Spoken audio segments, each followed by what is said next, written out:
Was in Cairo on Tuesday on the first state visit by a South African leader since independence. Following talks with President Mubarak, he addressed a business gathering revealing plans for a tripartite free trade agreement between COMESA, SADC and the East African community to benefit 700 million consumers.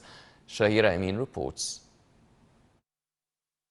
Africa is the future. It is the next zone of economic growth and development after Asia and Latin America. These words from visiting South African President Jacob Zuma on his very first visit to Cairo, the first official visit by a South African leader since the country gained independence.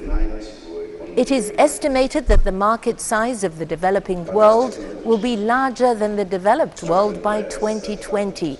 It's therefore important for developing nations to trade amongst each other, in addition to trading with the developed North, Zuma told a business gathering on Tuesday in Cairo. The visit by the South African president is aimed at strengthening economic ties between Egypt and South Africa, Africa's two powerhouses. The state visit of President Zuma is a very significant step forward in the economic as well as, of course, on the political relationship.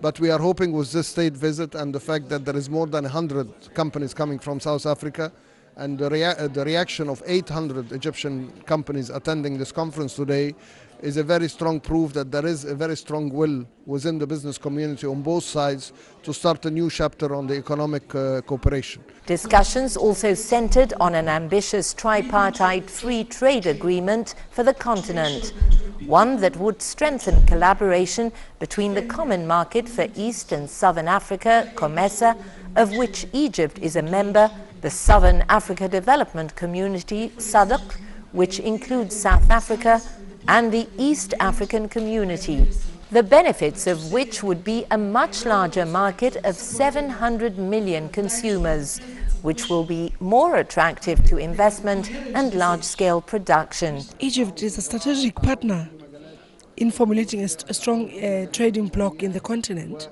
Remember, South Africa and Egypt's got a responsibility to ensure that there's regional integration, for us to be able to deal with capital outflows that seeks to undermine our own economies. Therefore, it's only these two giants that can be able to defend Africa's economies because of the strength of the two economies.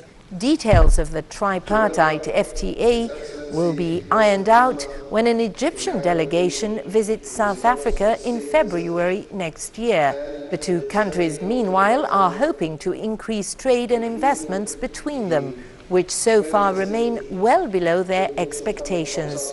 As the two economies have got something in common, we're the two biggest economies in the continent, as you know.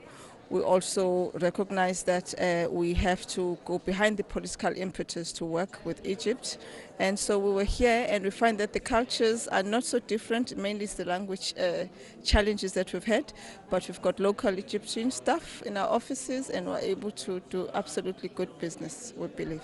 The visit by President Zuma to Egypt and a 2008 visit by President Hosni Mubarak to South Africa are certain to reinvigorate not just economic ties, but relations in all other spheres, benefiting not just their peoples, but also the continent as a whole. Shahira Amin, Nile International. Thank you, Shahira. The Islamic Development Bank signed an agreement that stipulates the bank's $120 million contribution to support the establishment of Banha electricity station. Taghreed Hussein reports.